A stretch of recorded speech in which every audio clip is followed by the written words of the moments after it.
நேரமில்லா நேரம் என்று சொல்லக்கூடிய ஜீரோ அவரில் அதி முக்கியத்துவம் வாய்ந்த பிரச்சனைகளை பேசுவதற்கான நேரத்தை பேரவைத் தலைவரிடம் கேட்டேன்.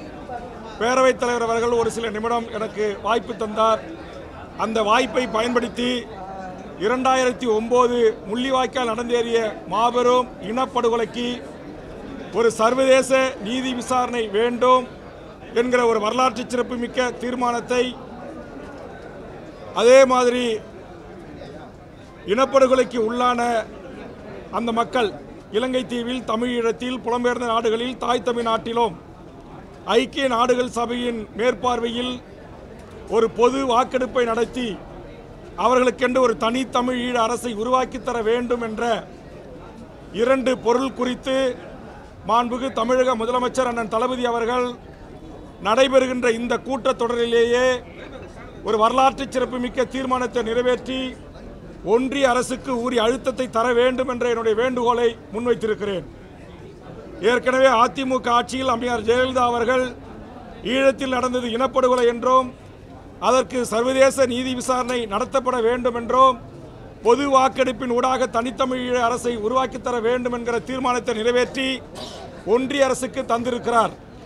இப்போது திராவிட முன்னேற்றக் கழக அரசும் அந்த தீர்மானத்தை நிறைவேற்றி ஒன்றிய அரசுக்கு உரிய அழுத்தம் தந்தால் இந்த ஆகஸ்ட் 15ஆம் நாள் ஐக்கிய நாடுகள் சபையினுடைய மனித உரிமை அமர்வில் 160 நாடுகளைச் சேர்ந்த அரச பிரதிநிதிகளும் மனித உரிமை செயல்பாட்டாளர்களும் பங்கெடுக்கிற காரணத்தினால் அந்த முக்கியத்துவத்தை கருதி இந்த தீர்மானத்தை நிறைவேற்றி தாருங்கள் என்று மாண்புமிகு தமிழக முதலமைச்சருக்கு அந்த இன்றைய சட்டப்பேரவையில் என்னுடைய வேண்டுகோளை முன்வைத்திருக்கிறேன். முதலமைச்சர் அவர்களை கைகூப்பி நான் வேண்டுகோள் வைத்தபோது நான் கண்டிப்பாக செய்கிறேன் என்கிற ஒரு சைகையை எனக்கு தந்திருக்கிறார். நிச்சயம் செய்வார் என்ற நம்பிக்கையோடு எனது அருமை பத்திரிகை ஊடக நண்பர்களின் வாயிலாக தமிழ்நாட்டில் இருக்கிற தமிழர் அமைப்புகளும் தமிழ் தேசிய அமைப்புகளும் தமிழ் ஈழ விடுதலையை ஆதரிக்கிற, தமிழீழத்தில் நடந்த இனப்படுகொலை என்று சொல்லுகின்ற கட்சிகளும் என்னுடைய இந்த கோரிக்கைக்கு வலு சேர்க்கின்ற வகையில் முதலமைச்சருக்கு கடிதங்களும் வேண்டுகோளை முன்வைக்க வேண்டும்.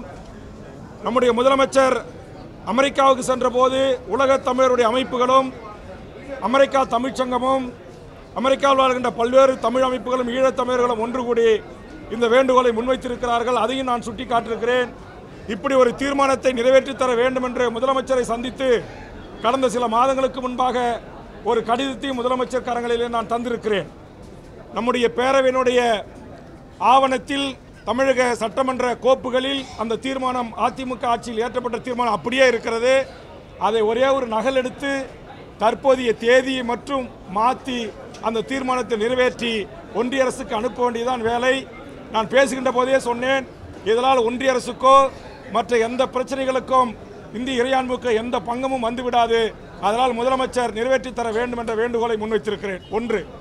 இரண்டாவது, மாண்புமிகு தமிழ்நாடு முதலமைச்சர் அவர்கள் இன்றைக்கு ஒன்றிய அரசினுடைய UGC என்ற அமைப்பு தமிழ்நாட்டுடைய வேந்தர்களை நியமிக்கம் செய்கின்ற அதிகாரத்தை மாநில அரசிடமிருந்து தட்டி பறித்து UGCயை தனி கையில் எடுத்துக்கொண்டு கல்வி பயிலாதவர்களை, பேராசிரியர்கள் இல்லாதவர்களை இன்றைக்கு வேந்தர்களாக நியமிக்கலாம் என்றும் 3 ஆண்டு என்பதை 5 ஆண்டு என்றும் ஒரு மோசமான ஒரு அறிவிப்பினை வெளியிட்டிருக்கிறார்கள். இதில் பெரிய கொடுமை, ஒன்றியத்தினுடைய மனிதவள மேம்பாட்டுத்துறை அமைச்சர் அவர்கள் தமிழ்நாட்டுடைய பள்ளிக்கல்வித்துறைக்கும் உயர்கல்வித்துறைக்கும் இதையெல்லாம் நீங்கள் ஏற்றுக்கொண்டால் தான் உங்களுக்கு நிதி தருவேன் என்று சொல்லுகிறார். ₹1 29 பைசாவை மாநிலங்களுக்கு பிச்சை போடுகின்ற ஒன்றிய அரசு லட்சக்கணக்கான கோடியை எங்களுடைய வரி வருவாயின் மூலமாக, GST மூலமாக கொள்ளையடிக்கிற ஒன்றிய அரசு ஒரு பாசிச பாரதிய ஜனதா சங் பரிவார கொள்கைகளை உள்வாங்கிய ஆளுநர்களை தமிழ்நாட்டில் நியமிக்கிற கொடுமைகள் தொடர்ந்து அரங்கேறும். தற்போது 6க்கும் மேற்பட்ட வைஸ் சான்சலர்கள் இல்லாத காரணத்தினால் மாணவருடைய கல்வி கேள்விக்குறியாக்கியிருக்கிறது.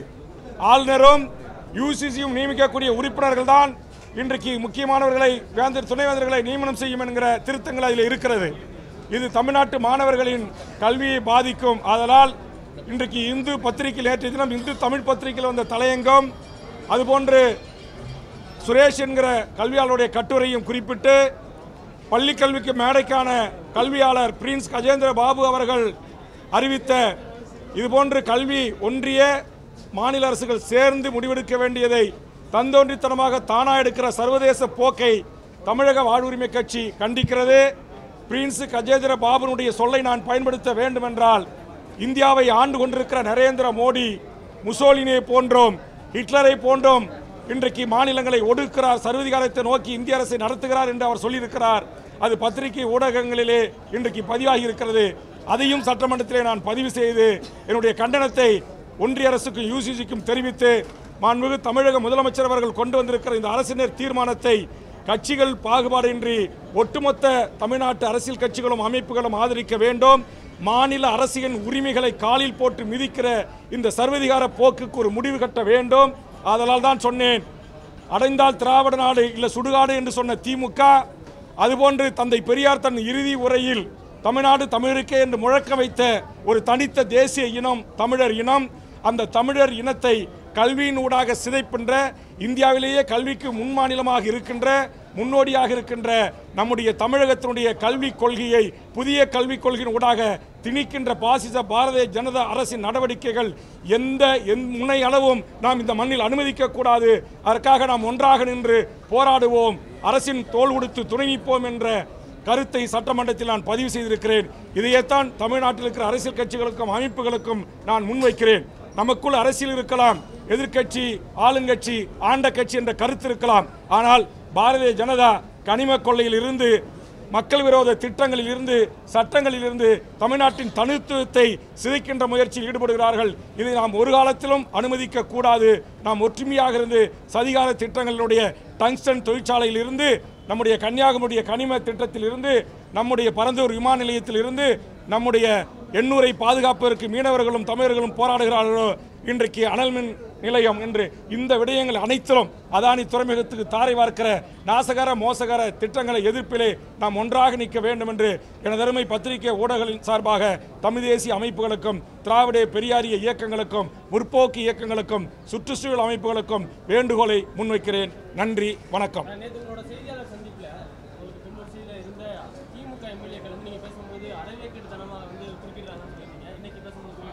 இன்னைக்கு எந்த ஒரு குறுக்கீடும் இல்லை.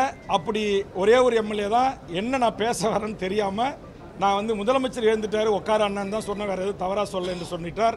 சில அமைச்சர்கள், சில எம்எல்ஏக்களே இதற்கு நேரத்தில் வருத்தம் தெரிவித்து விட்டார்கள். அதனால் அந்த பிரச்சனை இனி அப்படி ஒரு பிரச்சனை வராது. வந்தால் உங்களோடு சொல்லுகிறேன். நன்றி. இல்லை, அது என்னன்னே தெரியல. நேரலையில் நேற்று கூட இன்னும் எனக்கு நான் பேசப்பட்ட அந்த 4 கவன ஈர்ப்புகள் கொண்டு வந்து பேசியிருக்கிறேன். அதனுடைய வீடியோ எனக்கு இன்னும் நம்முடைய செய்தி மக்கள் தொடர்பு துறையிலேருந்து தரல. அது நான் பேசும்போது தான் கட் ஆகுதா இல்லை எல்லாரும் பேசும்போது கட் ஆகுதான்றதை சட்டப்பேரவை முடிஞ்ச பிறகு தான் நான் அதை குறித்து என்னுடைய உதவியாளர் மூலமாக எந்தெந்த வீடியோ நாங்கள் கேட்டு கடிதம் கொடுத்துருக்கோம், அவங்க கொடுக்குறாங்க, எது கொடுக்கல, எது கட்டாயிருக்கு என்பது பின்பு தான் தெரிய வரும். ஆனால் யார் பேரவையில் யார் என்ன வார்த்தைகளை பயன்படுத்தி பேசி அதனுடைய சுருக்கெழுத்து பேரவையினுடைய சட்டமன்ற சுருக்கெழுத்தர்கள் பதிவு செய்கிறார்களோ, நாங்கள் என்ன பேசி அங்கே பேசணுமோ அதை அத்தனையும் வீடியோ வடிவாக செய்தி விளம்பரத்துறை, தமிழ்நாடு அரசு கண்டிப்பாக எங்கள் கைகளிலே கொடுக்க வேண்டும். அப்போதான் நாங்கள் மக்களுக்காக, தமிழுக்காக, மொழிக்காக, இந்த சதிகார திட்டங்களுக்காக பேசியிருக்கிறோம் என்பதை எங்களுடைய வாக்களித்து எங்களை தேர்வு செய்யப்பட்ட மக்களுக்கு கொண்டு போய் சேர்க்க முடியும். இன்றைக்கி கூட காலைல கேள்வி அவரில் எங்கள் மிகப்பெரிய மழை வெள்ளத்தால் பல கிராமங்கள், பகண்டை உள்ளிட்ட பல கிராமங்கள் பாழாகியது, அதை பட்டியலிட்டு நான் அந்த வேண்டுகோளை முன்வைத்திருக்கிறேன். அப்போ அது எனக்கு கொடுக்கல, பிரிண்டிங்கிலும் தரல, வீடியோ வடிவிலும் தரலன்னா எப்படி நான் பேசுனது மக்களுக்கு போய் சேரும்? ஆக மக்கள் எதுக்கு உங்களை நாங்கள் ஓட்டு போட்டு தேர்ந்தெடுத்தோம், எங்களுடைய வழிகளை, எங்களுடைய வேதனைகளை பேசுனீங்களான்னு கேள்வி கேட்கும்போது எப்படி நான் உங்களுக்கு பதில் சொல்ல முடியும்? அதனால் அதில் 234 எம்எல்ஏக்கள் ஆளுங்கட்சி, எதிர்க்கட்சி, கூட்டணி கட்சியெல்லாம் பார்க்காம எல்லாருக்கும் அவர்கள் கைகளில் அவருடைய ஸ்பீச் காப்பி கிடைக்குது, அதில் எந்த தடையும் இல்லை. அதேமாதிரி வீடியோ வடிவிலும் கொடுக்கணும் என்பது தமிழ்நாடு அரசுக்கும், செய்தித்துறைக்கும், மாண்புமிகு தமிழக முதலமைச்சருக்கும் நான் ஊடக பத்திரிகையுடனாக வேண்டுகோள் வைக்கிறேன். நன்றி.